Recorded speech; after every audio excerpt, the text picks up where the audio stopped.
Judge. Power? Yes. Okay, how am I going to?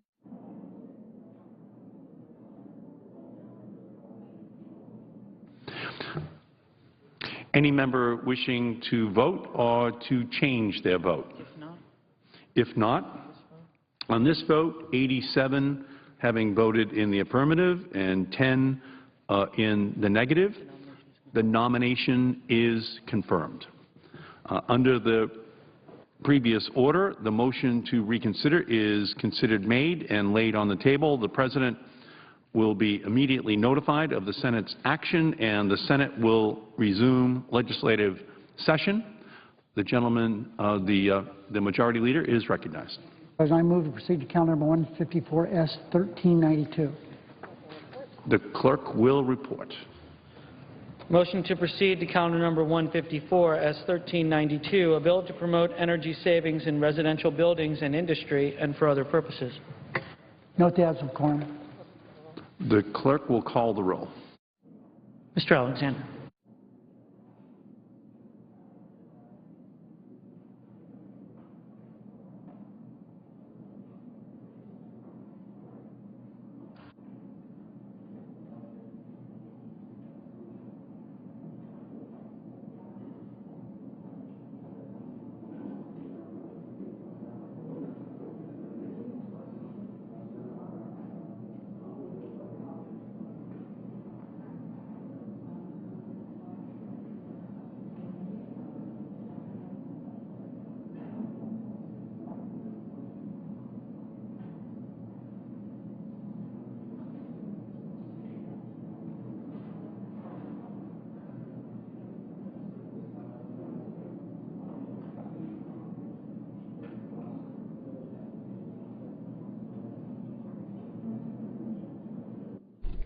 The Senate just voting to confirm Samantha Power as the U.S. ambassador to the UN. Now, the vote started at about 2:40 Eastern this afternoon and continued for more than 2 hours and 20 minutes. Now, the final vote was 87-10.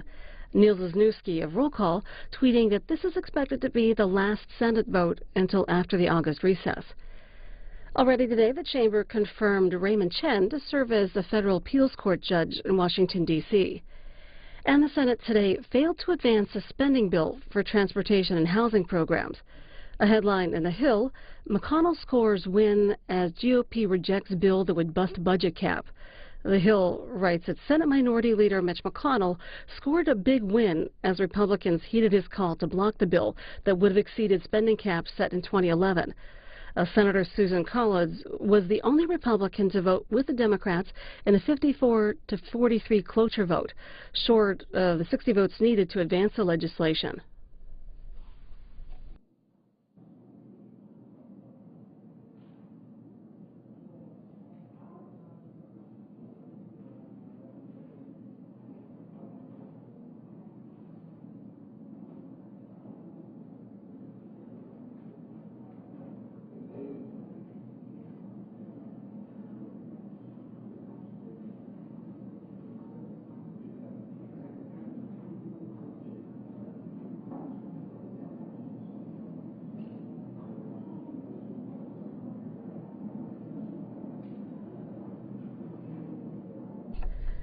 And President Obama today announced that he's nominating John Koskinen as Commissioner of the IRS. In a statement, the President said, John is an expert at turning around institutions in need of public reform. With decades of experience in both the private and public sectors, John knows how to lead in difficult times. Chad Pergram of Fox News sent a tweet saying that Senator Baucus, who's planning a rewrite of the tax code, said that he's pleased with the president's choice of John Koskinen. Senator Baucus saying he has a right background and experience. Appreciate it. Without objection? I now ask consent the Senate proceed to S. Conres 22. The clerk will report. Senate Concurrent Resolution 22, providing for a conditional adjournment or recess of the Senate and an adjournment of the House of Representatives. Is there objection to proceeding to the measure? Without objection, so ordered. The Majority Leader is recognized. Mr. President, I ask consent the concurrent resolution be agreed to. The motion we consider to be laid on the table with no intervening action or debate. Without objection, so ordered. Mr. President, for this session, this work period, we've done a lot of work, and it's turned out quite well. None of us got what we wanted, but we all got something. I appreciate the cooperation of Democrats and Republicans this afternoon. It's always the last few hours before a recess or problems come up. And this is an adjournment, so that is even more difficult. So I'm grateful to everyone for their participation and their cooperation. And Senator Grassley, he's left the floor, but I want to express my appreciation to him. He had an issue that took us a while to work through, but it all worked out for the better for not only him and Senator Leahy, but most importantly for our staff. Go ahead, Dick.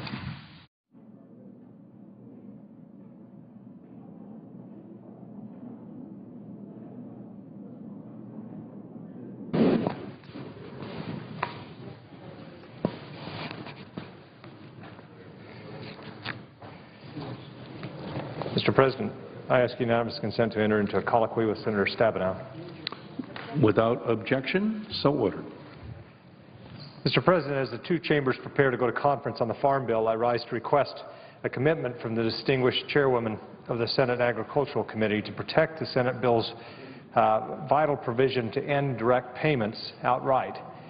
While I commend the chairwoman for her leadership in facilitating the full and immediate elimination of direct payments in the Senate passed Farm Bill, many of my colleagues may be surprised to learn that Section 1101 of the House-passed Farm Bill contains a carve-out that would actually continue direct payments to cotton farmers at a rate of 70% in 2014 and a rate of 60% in 2015.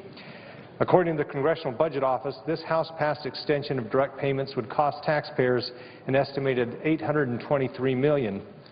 Already a poster child for federal largesse, the direct payments have become recently synonymous with waste, fraud, and abuse. As the Washington Post put it, recent analysis of the program has found that it subsidizes people who aren't really farming, the idle, the urban, and occasionally the dead.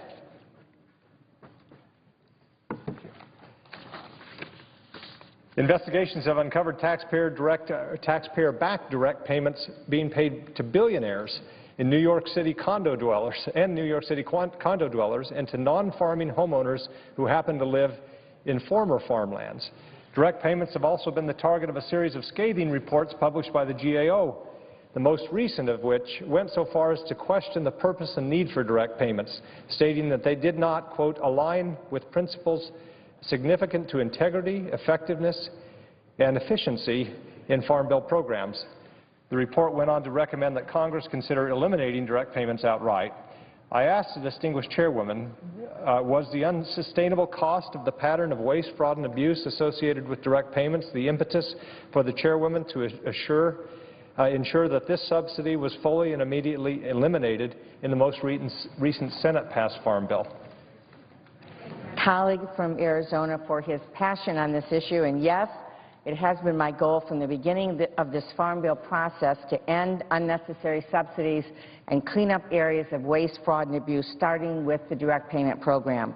The program is indefensible in this current budget climate. It makes absolutely no sense to pay farmers when they don't suffer a loss and to pay people who aren't even farming. That's also why we've included the strongest reforms to the commodity programs in the history of the Farm Bill, eliminating payments to people who are not farming, tightening the AGI requirements and the amount any single farmer can receive. We even have reformed the crop insurance program. The number one thing we've heard from listening to farmers all across this country is that they need market-based risk management tools. Farming is an extremely risky business. Farmers plant seeds in the spring and hope that by the time the harvest rolls around, there will have been enough rain and the right temperatures to give them a good crop. That's why we strengthened crop insurance and made that available to farmers growing different kinds of crops, because we want farmers to have skin in the game. As I've always said, this is about farmers paying a bill for crop insurance and not getting a check from the direct payment program. To the chairwoman's credit, the Committee on Agriculture, Nutrition and Forestry has maintained a sustained effort to eliminate direct payments. In fact, between the 2012 and 2013 Senate Farm Bills and the majority's sequester replacement legislation, 76 current members of the Senate, 76 current members of the Senate have voted for a full and immediate elimination of direct payments. Does the chairwoman agree that even the limited $823 million extension of direct payments found in the House-passed bill would be at odds with the recorded vote of the supermajority of the Senate? My friend from Arizona is correct. The Senate has repeatedly voted to end direct payments. To that end, I respectfully request that the distinguished chairwoman make a commitment that she will protect the Senate's vital provision and work to ensure that any conference report brought before the Senate achieves a full and immediate elimination of direct payments. Yes, that's my intention.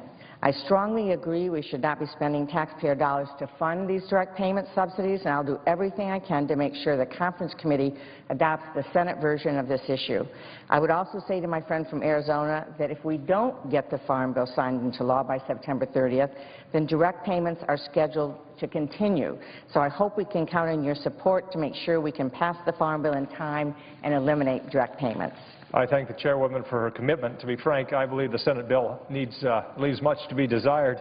In fact, to gain my support, the Farm Bill will need to undergo dramatic changes to reduce the taxpayer cost of federal crop insurance, to remove market-distorting price supports, and limit the scope of the federal government in U.S. agriculture. That said, the chairwoman is right to point out that as uncertainty continues to surround the Farm Bill, Congress appears poised to pass yet another extension of the 2008 Farm Bill and, in turn, continue direct payments. With regard to direct payments, such an outcome would be a costly regression in light of the Senate's bipartisan effort to eliminate this multi-billion-dollar subsidy.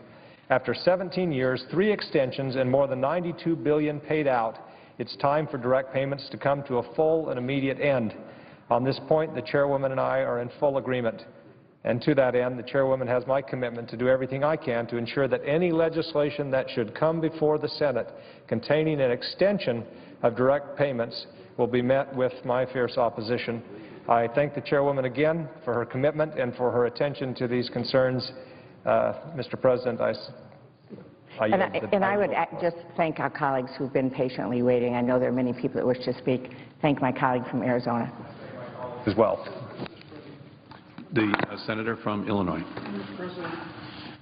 I ask unanimous consent the Senate proceed with consideration of calendar number 33, H. Conres 25, that the amendment which is at the desk, the text of S. Conres 8, the budget resolution passed by the Senate be inserted in lieu thereof, that H. Conres 25 as amended be agreed to, the motion to reconsider be considered made and laid upon the table, that the Senate insist on its amendment, request a conference with the House on the disagreeing votes of the 2 houses, and the chair be authorized to appoint conferees on the part of the Senate, that following the authorization, 2 motions to instruct conferees be in order from each side. Motion to instruct relative to the debt limit, and motion to instruct relative to taxes and revenue. That there be 2 hours of debate equally divided between the 2 leaders or their designees prior to votes in relation to the motions. Further, that no amendments be in order to either of the motions prior to the votes, all of the above occurring with no intervening action or debate. Is there objection? Mr. President.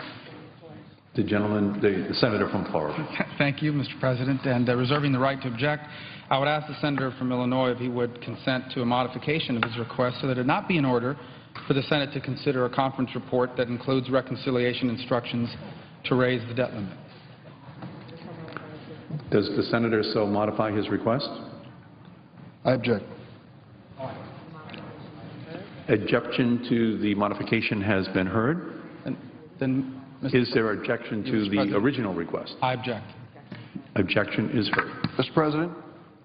The senator from Illinois. I'm sorry that we're ending this session and going home for August with this.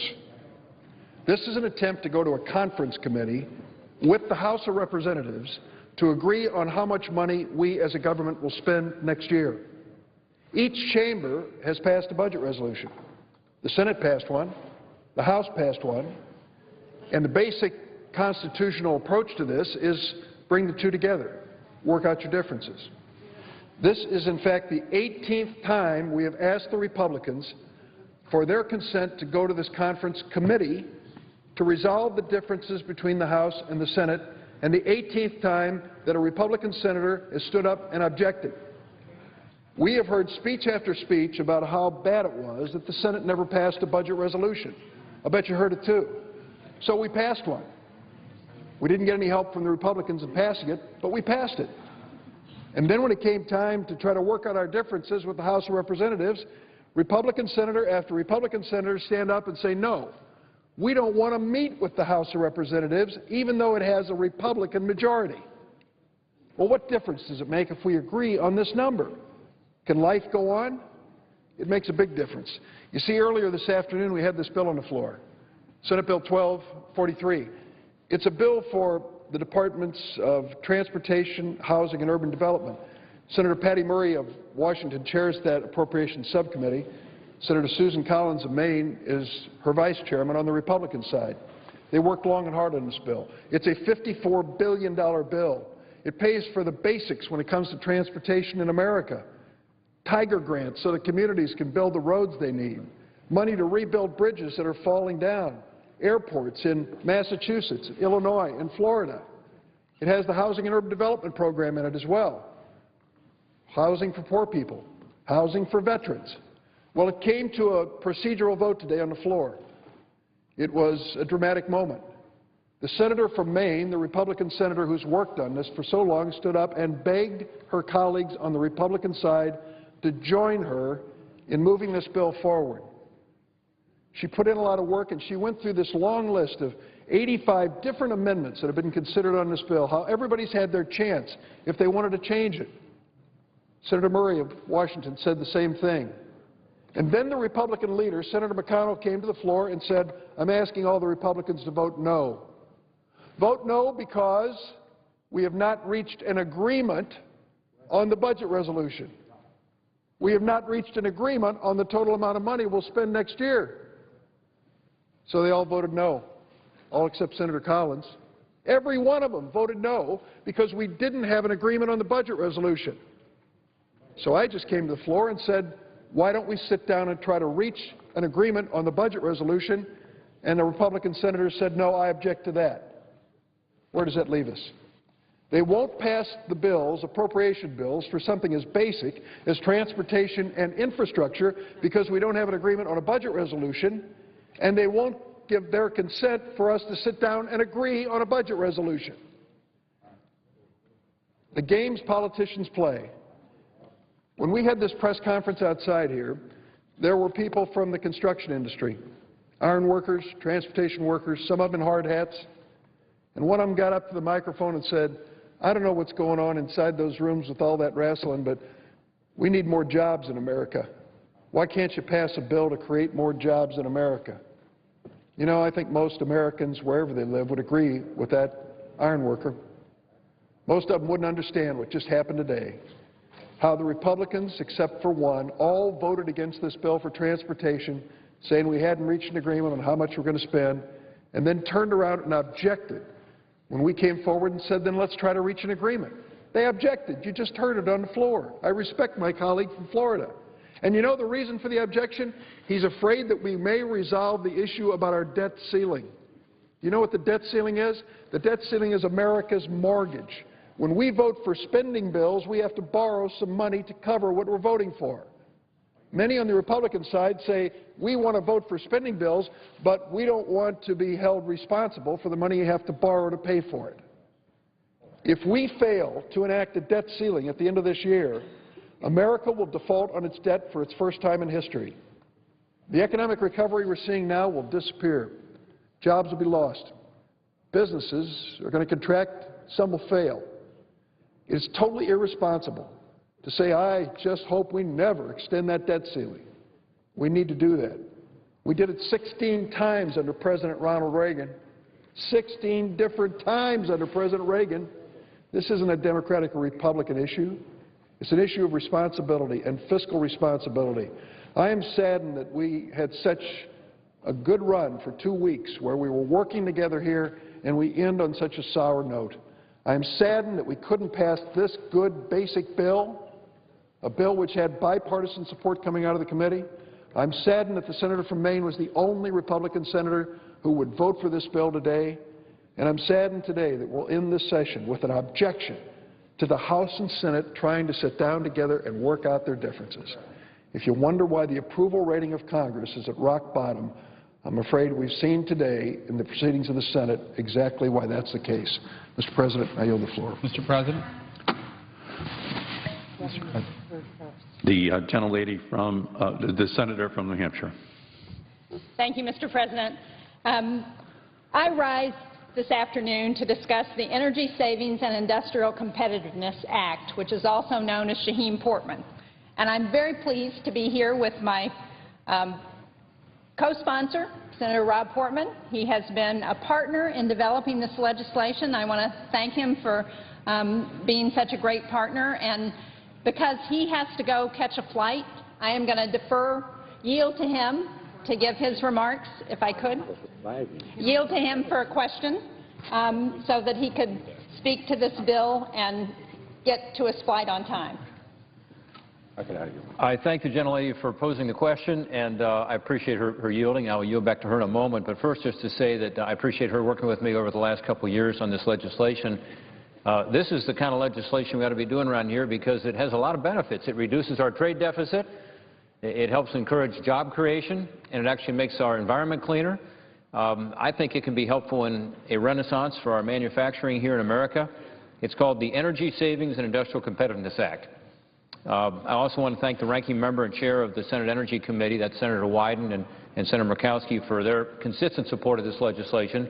We got it through the committee with a strong vote. We're hoping to get it through the floor when we come back in September with a strong vote.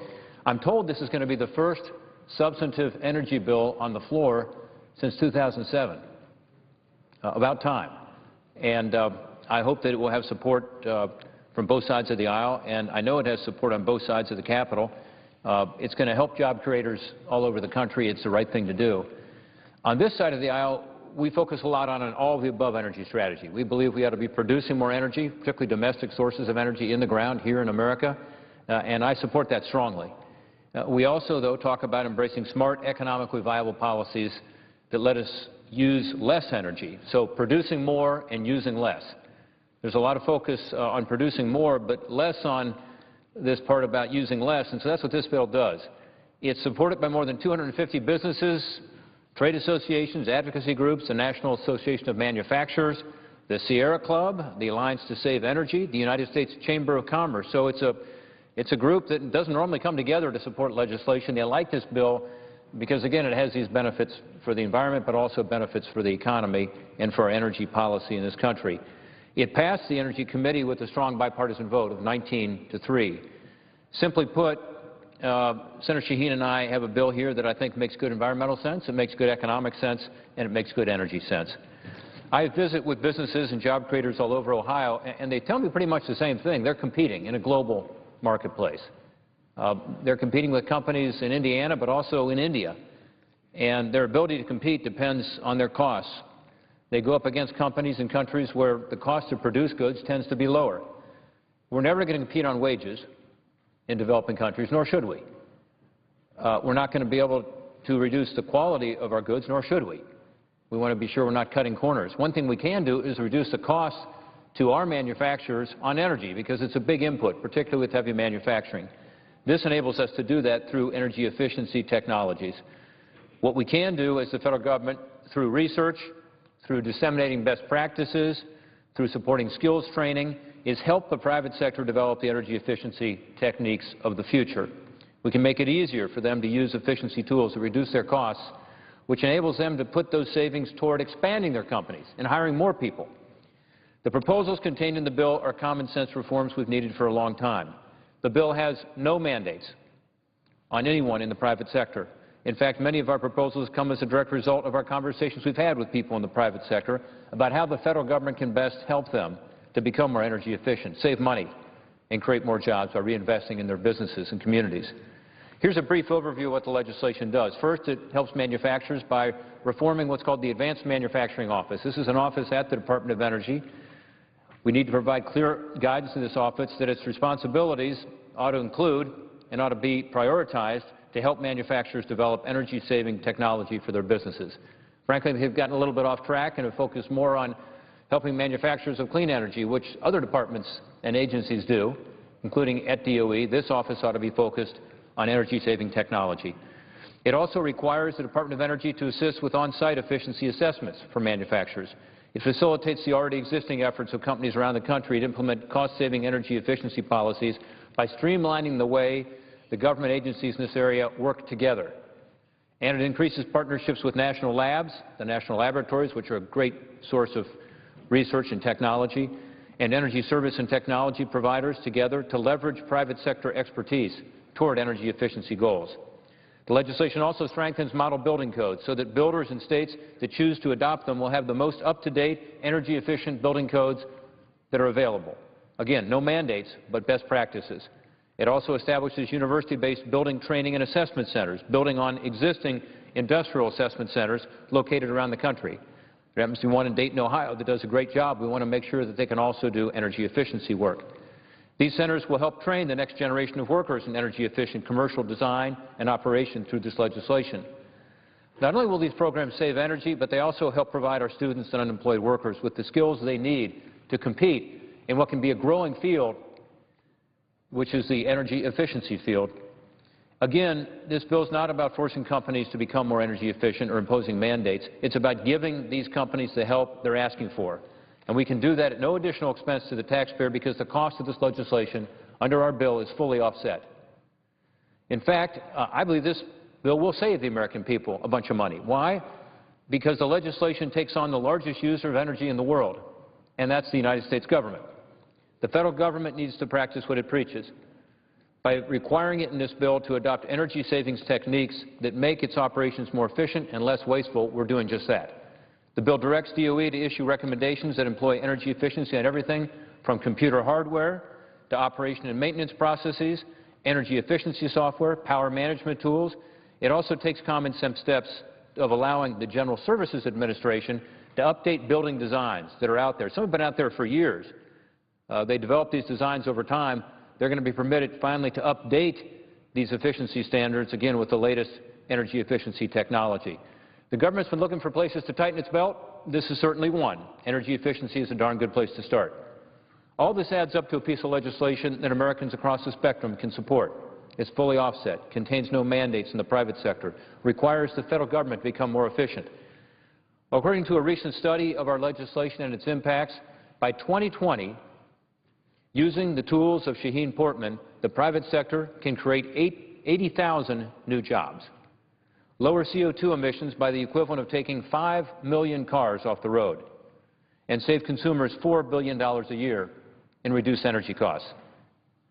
A vote on the Energy Savings and Industrial Competitiveness Act is one more step toward achieving the goal of a true all-of-the-above energy policy that produces more energy at home while using less. I urge my colleagues to support it, and again, I want to commend my colleague from New Hampshire for working with us on this, and I yield back to her after having answered her question. I assume your question, Senator Portman, is, will this bill pass the Senate? Will this bill pass the Senate is the question that I posed to my colleague from New Hampshire. And I would say absolutely it will pass the Senate. And it will do that because it represents almost 3 years of meetings, negotiations, broad stakeholder outreach, and an effort to craft the most effective piece of legislation with the greatest chance of passing not only this Senate, but the House as well, and also that it can be signed into law. This bill, as you've explained so well, is a bipartisan effort that's designed to boost the use of energy efficiency technologies. It will help create private sector jobs, it will save businesses and consumers money, it will reduce pollution, and it will make our country more energy independent. This legislation will have a swift and measurable benefit to our economy and our environment.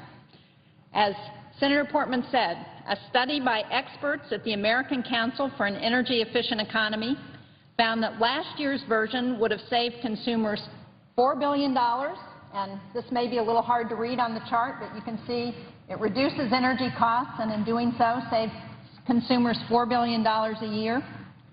It would create about 80,000 jobs if it were passed by 2020, and it would also be the equivalent of taking 5 million cars off the road. The United States needs a comprehensive national energy policy. We are too dependent on foreign oil. We are overly reliant on an outdated energy infrastructure. We need to utilize a wide range of energy sources, including natural gas, oil, nuclear, and renewables like wind, biomass, and solar. But we can't just focus on the supply side. We also need to think about how we consume the energy once we have it. And efficiency is the cheapest, fastest way to reduce our energy use. Energy-saving techniques and technologies lower costs. They free up capital that allows businesses to expand and create jobs and allow our economy to grow. We can start by improving our efficiency now by installing ready and proven technologies, things like modern heating and cooling systems, smart meters, computer-controlled thermostats, and low-energy lighting, just to name a few. Now, there are substantial opportunities that exist across all sectors of our economy to conserve energy, to create good-paying private sector jobs. In fact, there are countless examples of energy efficiency success stories in the private sector that I've had the good fortune to see as I've traveled around New Hampshire. I visited small retail businesses, manufacturing companies, ski areas, apartment complexes, and municipal buildings throughout New Hampshire. They're all using energy-efficient technologies to lower cost, to improve working conditions, and most important, to stay competitive. Not long ago, I had the opportunity to visit a company on the seacoast in New Hampshire called Highliner Foods. It's a seafood processing plant, and it requires a lot of energy to operate. In fact, at one point, the 180,000 square foot facility consumed roughly 2 megawatts of power at any given time during normal operations. So next to the cost of personnel and fish, because it's a fish processing plant, energy was their biggest expense. But by installing efficient lighting, new boilers, various demand response techniques like adjusting its lighting to dim when no employees are in the area, establishing HVAC set points, Highliner Foods is making great strides in reducing energy consumption. It's allowed them to expand their footprint in the state and to be more cost-effective in their production. Just this week, I had the opportunity to visit the first LEED-certified auto dealership in New Hampshire. Mr. Chairman, it's the first Toyota auto dealership that's LEED certified in New England, which I know you will appreciate, being from the neighboring state of Massachusetts. They've implemented a number of effective energy-efficient initiatives to cut their energy costs, including the installation of solar panels, efficient lighting, and a really impressive energy dashboard to monitor energy use throughout their entire facility. And their customers can come in, they can touch this interactive dashboard, and they can see what's going on throughout the physical plant. I've also visited some great New Hampshire companies who are producing energy-efficient technologies. We have a company in New Hampshire called Warner Power, which has made the first breakthrough in transformers in over 100 years. Studies show that inefficiency in transformers result in a loss of about 5% of all electricity generated in the United States. With the wide-scale use of Warner Power's innovation, the hexaformer, and their control system technology, the company estimates that 1.5% of all transformer energy losses could be eliminated. Now, this would save the country 60 terawatts of electricity a year. That's equal to about 5 times New Hampshire's entire annual electricity consumption.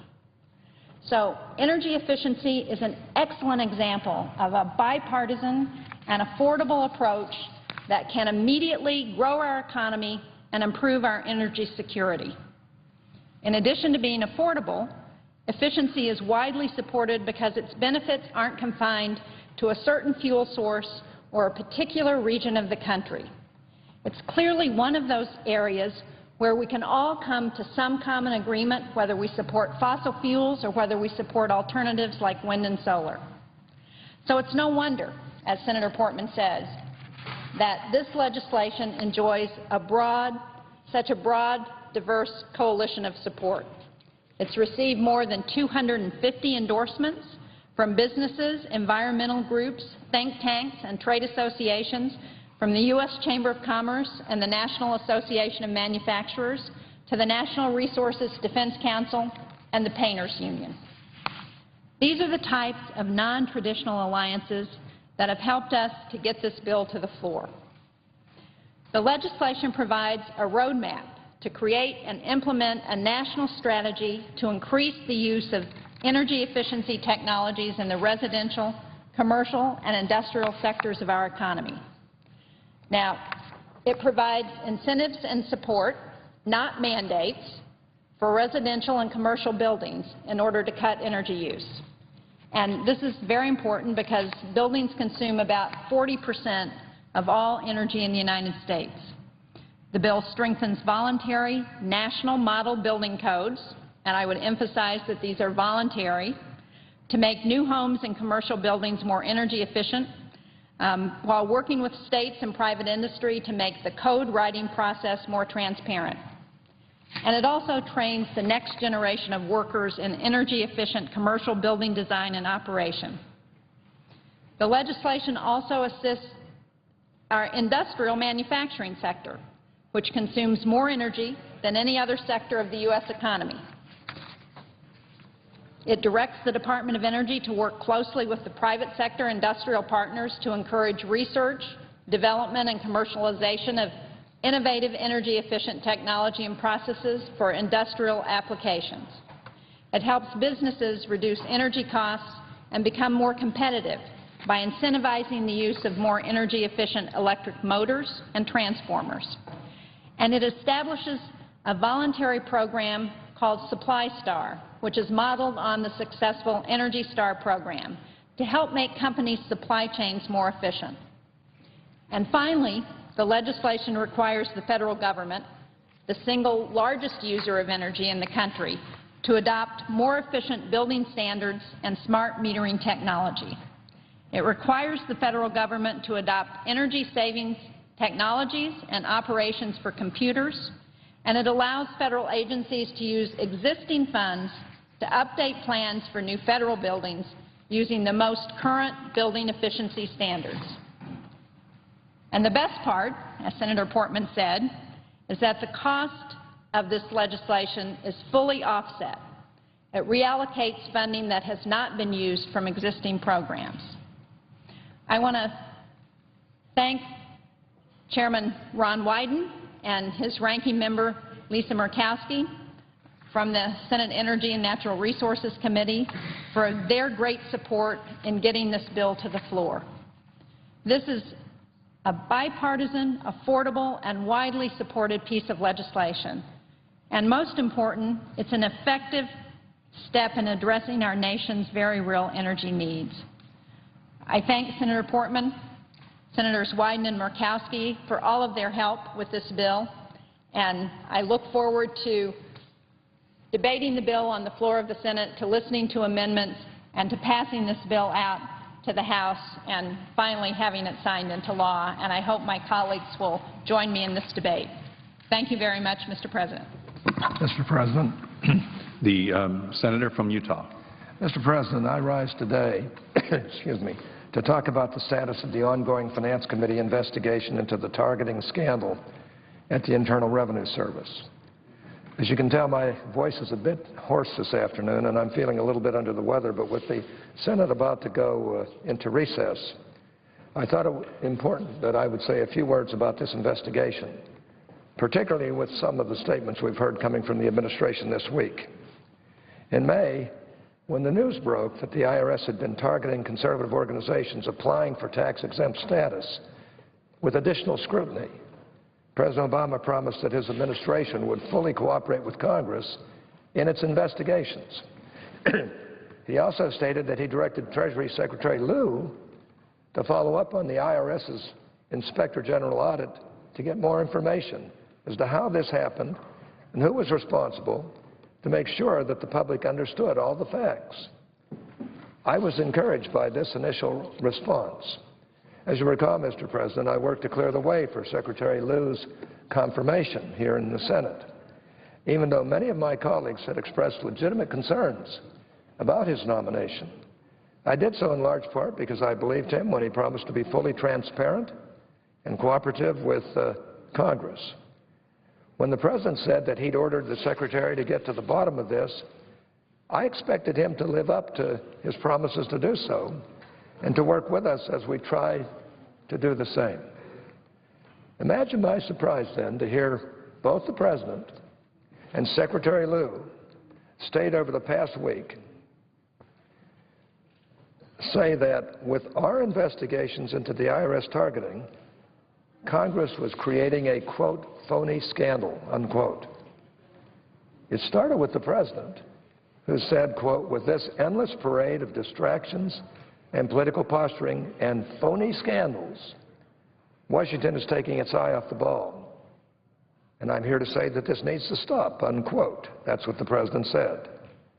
That was followed by Secretary Liu stating on last Sunday's shows this past weekend that, quote, there is no evidence that this went to any political official, unquote, and that congressional investigators' efforts to find evidence is, quote, creating the kind of sense of a phony scandal, unquote. Excuse me.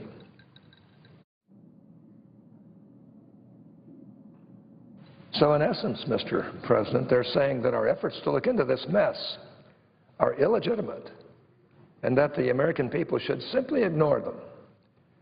That's a far cry from the position the President and his administration took when this scandal was made public. Like I said at that time, they were contrite.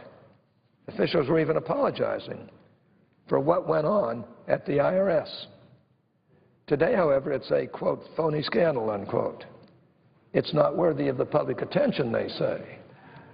I just have to wonder what they're basing their dismissal on. Certainly not a thorough review of all the relevant documents, that is for sure. In a letter to congressional leaders on June 4th, Danny Werfel, the acting IRS commissioner, stated that the IRS had collected some 646 gigabytes of raw, electronically stored information, which is equal to 65 million pages worth of documents relevant to this investigation. Let me repeat that. The man in charge, Danny Werfel, stated that the IRS had collected some 646 gigabytes of raw, electronically stored information, which is equal to 65 million pages worth of documents relevant to this administration. However, to date, only about 21,500 pages have been given to us. 21,500 pages, the documents, those are the only documents produced to the Finance Committee to fulfill our comprehensive document request from May 20th of this year. The pace at which documents have been provided to our committee has been slow and often with long delays in between document productions.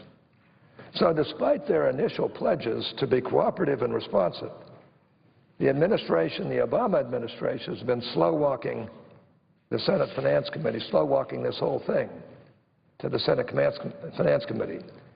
And we aren't the only ones. We are not the only ones being slow-walked. Just last week, my colleagues on the Ways and Means Committee,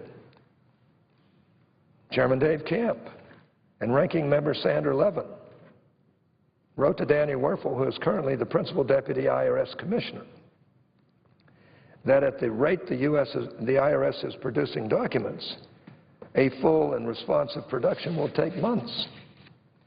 It's actually much worse than that. Let me just refer to this pie chart. Look at the documents we received from the IRS, 6,000 pages of, guess what, training materials. Come on, give me a break. 500 pages of Stephen Miller, Douglas Shulman, and William Wilkins. 15,000 pages of non-priority custodians. That's what we've gotten from them since May. It's pathetic. As that chart illustrates, given the intermittent pace of document production and the very small number of priority documents we've received thus far, it could be 2016 before we would ever be able to draw any conclusions about what happened at the IRS. That's pathetic.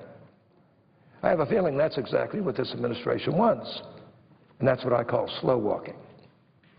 Since the initial report confirming the inappropriate targeting was released by the Treasury Inspector General for Tax Administration, excuse me, or DECTA, on May 14th, this, quote, phony scandal, unquote, has evolved from what the IRS first claimed was a couple of rogue employees in Cincinnati to direct IRS involvement from high-level officials in Washington, D.C., including, at the very least, individuals in the IRS's chief counsel's office.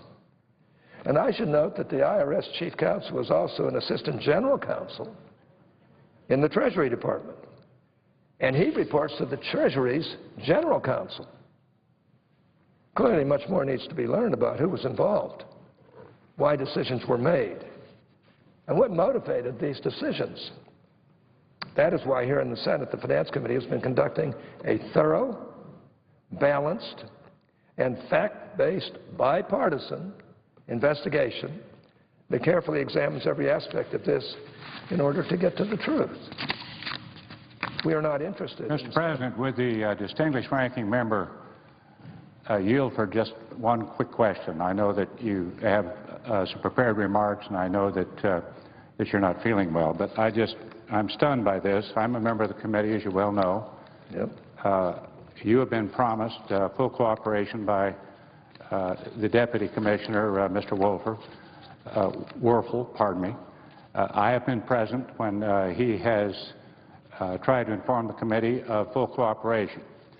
And now we find out what full cooperation is, more especially after the President has indicated that these so-called scandals are phony scandals, then repeated by Mr. Liu. You have stated that there are 65 million pages that should be available to the committee, which is stunning in the job that we would have to do. But out of those requested, only 21,500 documents have been presented, and of the 21,500, only 15,000 15,000 pages, but those are non-priority documents. Thereby, that if you try to figure out when this would be done, it would be in 2016. Is that correct? That's right. I am stunned by this. It may be beyond that. It may actually go beyond that. Well, I would imagine if you do the math and you know how much time we have to actually do this, but I'm stunned. This wasn't what we were promised. This wasn't the understanding with a full committee and a bipartisan effort. And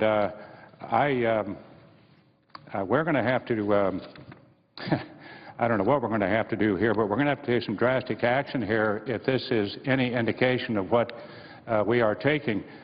You have pointed out that we have been thorough, we have been bipartisan, we have kept absolute integrity with this, and the key word was painstaking. Well, if we have this information, there's a lot of pain, but there's no take. And I'm extremely upset about it, and I thank the ranking member for being so diligent in bringing this to the attention of the Senate.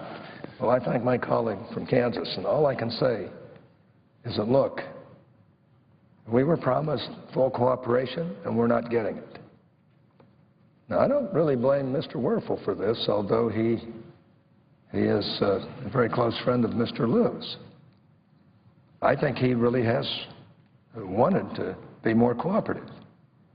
When I chatted with him today again, he indicated that the attorneys are going over everything. Let me just say, are we going to get the right papers? Are we going to get the truth here? And we're not interested in some perceptions of the truth based on limited documents and limited facts. We want to know precisely what happened, and we're going to find out. To date, in addition to the small number of documents we've been able to review, the Finance Committee investigators have interviewed 14 individuals from IRS offices in both Cincinnati and Washington, D.C. So far, those interviews have yielded more questions than answers. In fact, the list of additional questions keeps growing as the investigation wears on. After more than 2 months of investigation, here are just a few of the questions that I have. I won't take too much of the Senate's time tonight, but I got a lot more questions than this, but I'm going to ask these in a bipartisan manner. Why did the IRS Commissioner Shulman visit the White House 157 times? That's the number we've been given. That's unheard of. It's never happened before. I admit that Obamacare has taken some time, but you can't justify 157 times. It sounds to me like there's something fishy going on. Why is it that the unions who asked for tax-exempt status under 501c5, there was a surge in the 501c5 applications in the recent years? Why weren't they subject to some of this scrutiny? Did the IRS give extra scrutiny to union applications for tax-exempt status? The answer to that is no, they didn't. I'm not suggesting they should have, but they certainly shouldn't have treated pre-election the so-called conservative groups the way they treated them. Everybody knows that's a scandal, and yet they call this not a scandal. Once Deputy Treasury Secretary Neil Wolin learned from Inspector General Russell George of the TIGTA audit regarding IRS targeting of conservative groups on June 4th, 2012, did he tell anyone else at Treasury Department or the White House about his findings, including then Treasury Secretary Geithner? Not that I can understand, because we don't know. They're not answering these questions. When did Assistant General Counsel for Treasury William Wilkins, who also holds the title of IRS Chief Counsel, first find out that the IRS was targeting conservative groups? When did he find that out? Why can't we get a simple answer on that? Who did Mr. Wilkins inform about this targeting when he found out about it? What was the extent of the Treasury Department's role regarding Lois Lerner revealing, in response to a planted question, that the IRS had targeted conservative groups applying for tax-exempt status at an American Bar Association conference? When did any employee of the Treasury Department first have involvement regarding the IRS targeting of conservative groups' applications for tax-exempt status?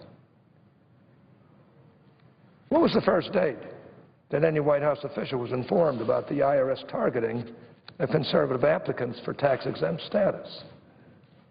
It has been reported that ProPublica obtained private information from the IRS about conservative groups that had applied for tax-exempt status. In addition, it has been reported that the National Organization for Marriage alleges that the IRS illegally leaked information about its donors. What action, if any, has been taken by the IRS and the Department of Justice with respect to any IRS employee who may have illegally disclosed private taxpayer information in either of these cases? These are important questions. Are there other cases where a conservative group or its members have had their private taxpayer information unlawfully disclosed?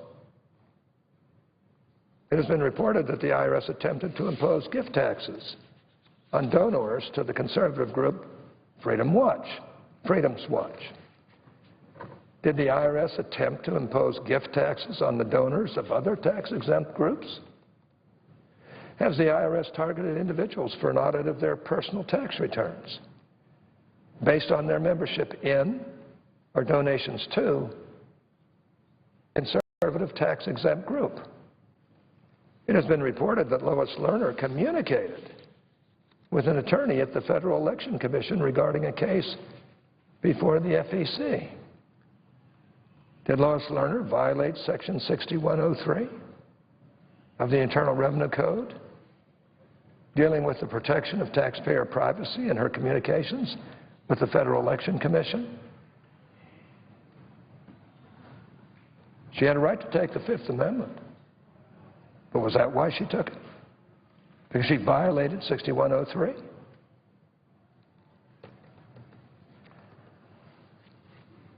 These are questions that have to be answered.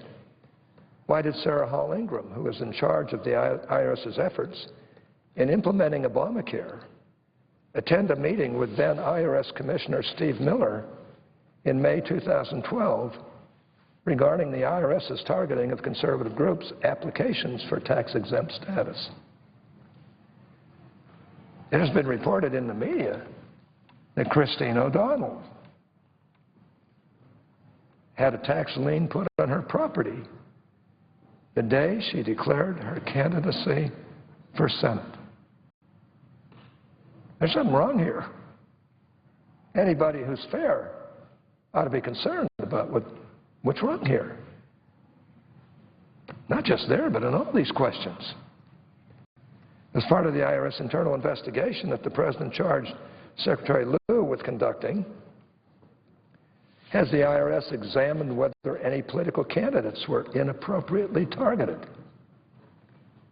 Much has been made of the employees who have been, quote, relieved of duty, unquote, and had, quote, administrative actions, unquote, taken against them, allegedly in direct response to the inappropriate targeting. Once again, the facts do not add up here, as the administrative actions discovered thus far were against low-level employees for actions that were not directly tied to the allegations of inappropriate targeting. So my question is, who was relieved of duty? Lois Lerner supposedly was after she took the Fifth Amendment and refused to testify.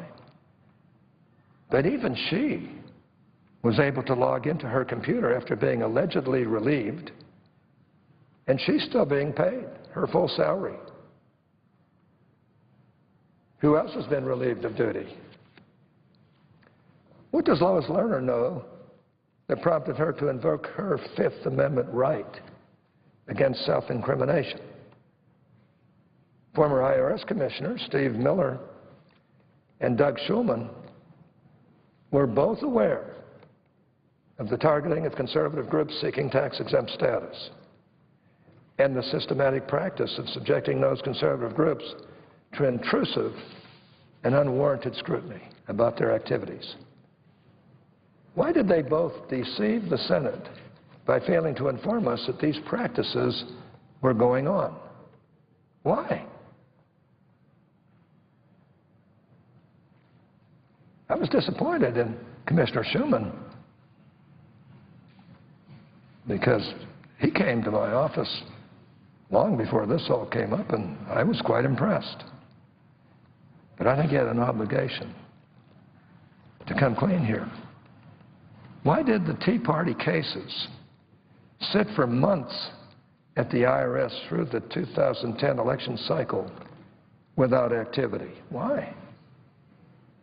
Why did Lois Lerner direct the IRS Chief Counsel's office, an office that was reportedly slow in its response to requests for assistance from other IRS components, to get involved in reviewing Tea Party cases? Why did the IRS demand that Tea Party organizations seeking tax-exempt status provide a list of their donors to the IRS when that was not required? Why these type of inappropriate actions? Like I said, Madam President, these are just some of the many questions we have about the IRS targeting scandal. These questions will simply not go away, and our investigation will not stop until all of them are answered. And we're doing this in a bipartisan way. Now, just today, we have learned that President Obama has selected a new nominee to serve as the next commissioner of the IRS. I have to say that I was a bit surprised, though perhaps I really shouldn't be. Given the dark cloud that currently hangs over the IRS, I would have thought that the President would have taken the time to consult with Congress before choosing the agency's next leader. Yet I'm the ranking member of the appropriate committee with sole jurisdiction over the IRS, and today's announcement is the first I've heard of this decision, and it was only after the decision was made. Now, I like the President. I think we're friends. But that was improper. And it was a slight that should not have happened. I asked Senator Baucus if he was informed by the President. He said about 3 hours ago, he said. And he sounded a little bit disgusted himself. I won't go into the merits of John Koskinen's nomination today. I have no intention of prejudging him. He'll be fairly considered by the Finance Committee. And I have the reputation that he'll be fairly considered. And his record and qualifications will be thoroughly examined. But I want to assure my colleagues that I will demand significant answers from Mr. Koskinen when he comes before the committee, and I think other Republicans will as well. My purpose will be twofold. First, we need to get to the truth about what happened at the IRS. And perhaps just as important, we need to make sure that the Obama administration is fully cooperating with our efforts rather than using phony statements about phony scandals. So today, I want to call on President Obama and Secretary Lew to stop closing the door on this investigation that has just started and hasn't even been given a chance. If this is indeed a phony scandal, the burden is on them to prove that it is. And just saying that it is not good enough. They should have the IRS produce all the requested documents and let the documents speak for themselves. There's no reason to hide these things, nor is there a reason to have a whole bunch of attorneys determining what can be released and what can't be released.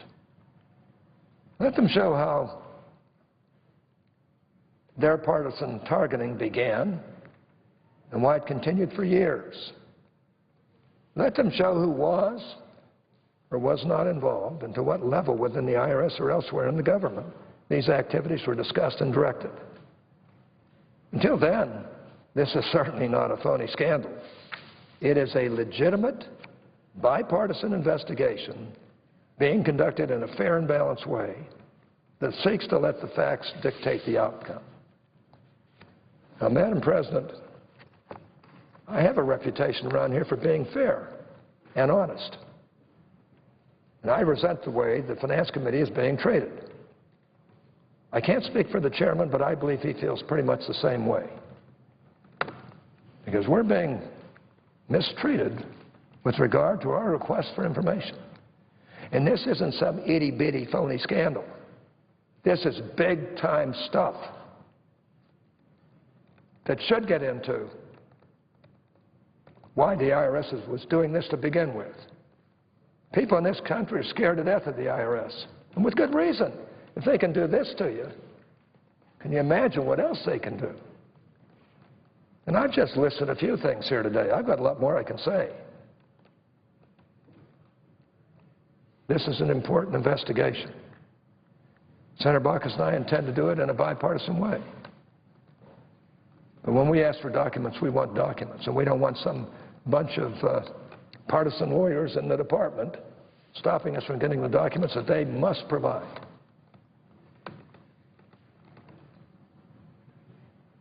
It sure looks like they're deliberately trying to delay this as long as they can so they can say, well, nobody cares about it. Well, I got to tell you, everybody in this country must care about it. If they can do this to these small, conservative, tax-exempt organizations, then they can do it to every other organization when the time comes. This is an important investigation. And this administration ought to be at the forefront trying to get to the bottom of it. instead of pulling from behind, saying there's nothing here, when they know there's a lot here. I'd like these questions answered. They're important questions. This is an important investigation. We should not allow the IRS to run rampant like this. That's the beginning of tyranny, except it began before 2010. And we should get to the bottom of it so it never, ever happens again. Now, I think there are a lot of people at the IRS that like to see us get to the bottom of it because they're being besmirched by the bad things that have happened here. There are a lot of decent, honorable people working at the IRS, but they've got to be as concerned as I am about the mistreatment that occurred prior to the last election and after. Is it going to happen again? Are these agencies of government going to be used by partisan people in the way that it's been used up till now? It's enough to scare the daylights out of anybody. And it's enough to think, are we moving towards a totalitarian system where the people in government can get away with anything they want to? And especially at an agency as powerful and scary as the IRS. And Madam President, I hope we can get the answer to these questions. If we can't, this isn't going to stop until we do. And these are just the preliminary questions. I will come back with some more in the coming weeks. With that, I yield the floor.